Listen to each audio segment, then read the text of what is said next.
Kumar Swapnil official channel में आपका स्वागत है। लेटेस्ट वीडियो देखने के लिए सब्सक्राइब करें। नमस्कार साथियों, मैं हृदय कुमार स्वप्निल ऑफिशियल चैनल में आपका बहुत बहुत स्वागत है। साथियों, आपका प्यार, आपका विश्वास और आपके फोन हमारे मनोबल को बढ़ा रहे हैं, जिसके लिए आप सबका बहुत बहुत धन्यवाद। आज इस एपिसोड में हम मित्रता के बारे में चर्चा करेंगे। जैसा आप सभी जानते हैं, कल मित्रता दिवस थी।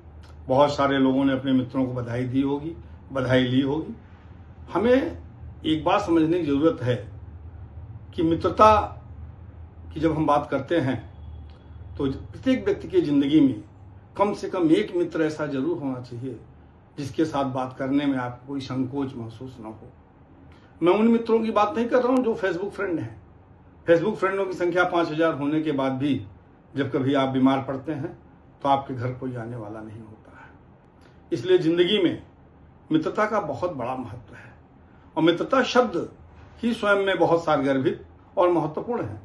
जैसा कि आप जानते हैं, माता, पिता, भ्राता और मित्रता, ये 4 शब्द व्यक्ति की जिंदगी के बड़े महत्वपूर्ण शब्द होते हैं, जिनके अंत में ता आता है। अन्य रिश्तेदारियों में ऐसा ता नहीं लगता।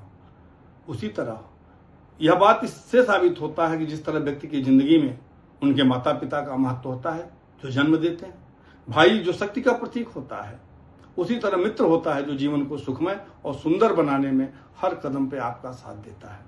एक चीज और कहना चाहूंगा, जब मित्रता की बात आती है तो बहुत सारे लोग भगवान श्री कृष्ण और सुदामा की मित्रता की चर्चा करते हैं, जबकि मित्र, मेरे हिसाब से मुझे ऐसा लगता है कि मित्रता का यह मानदंड शायद उचित नहीं है।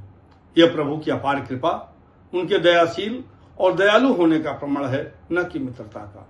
मित्रता सच पूछिए मेरे हिसाब से दुर्योधन और कर्ण की थी।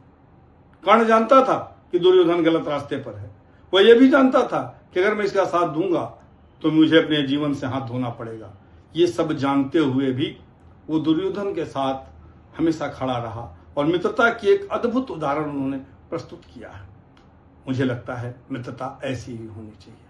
अगर आपके मित्र और आपके बात करने में कहीं संकोच आ रहा है, कुछ झिझक लग रही है आपको, तो मान के चलिए मित्रता की कसौटी पर आपका वह मित्र उचित नहीं है या खरा नहीं उतरा है।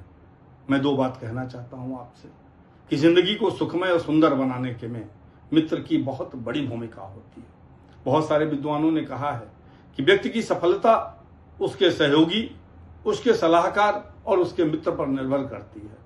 तो जिंदगी में हम ढेर सारे लोगों से मिलते हैं, ढेर सारे लोग हमसे मिलते हैं, इसका मतलब ये नहीं हो जाता कि मेरे ढेर सारे मित्र हैं।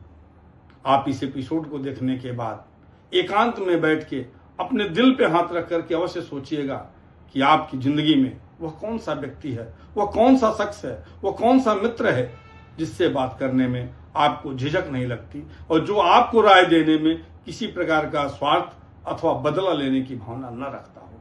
मित्रता धन से नहीं होती। मित्रता तो मन का एक अद्भुत संगम है। मित्र, जब 2 मित्र आपस में मिलते हैं तो यह अद्भुत संयोग होता है और जिंदगी में एक अच्छे मित्र का मिलना बहुत बड़े सौभाग्य की बात होती है। तो साथियों, जीवन की इस अति महत्वपूर्ण रिश्ते को निभाने से पहले या रिश्ता बनाने से पहले आप एक बात मन में बैठा लीजिएगा कि मित्रता में स्वार्थ के लिए कोई जगह नहीं होती। मित्रता में बदला के लिए कोई जगह नहीं होती। मित्रता एक दूसरे को समर्पण करने की बात होती है और मित्र की खुशी में ही खुशी और मित्र के दुख में दुखी हो जाने वाला व्यक्ति आपका सच्चा मित्र है। तो जिंदगी में एक बात हमेशा याद रखें, अगर जिंदगी को सुखमय बनाना है, सफल बनाना है, सुंदर बनाना है, तो एक बहुत ही अच्छे व्यक्ति के साथ आपकी मित्रता होना भी जरूरी है। व्यक्ति धनवान हो ऐसा बात नहीं है। जो व्यक्ति आपको समझता हो, जो आपके चेहरे की मुस्कान के पीछे के दर्द को महसूस कर ले, वो आपका मित्र होता है।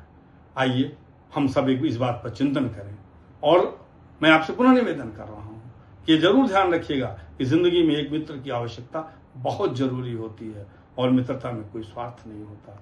इसलिए अगर आप किसी के मित्र हैं या कोई आपका मित्र है तो ये 2 शब्द याद रखिएगा, स्वार्थ और बदले की भावना मित्रता में कभी नहीं होती। मित्रता में हार जीत की भावना नहीं होती। मित्र की जीत ही जीत होती है, मित्र की हार ही हार होती है और जिंदगी को सुखमय और सुंदर बनाने वाला व्यक्ति आपका मित्र होता है। धन्यवाद। अगले एपिसोड में हम फिर मिलते हैं आपसे नए विषय के साथ, नए उत्साह के साथ।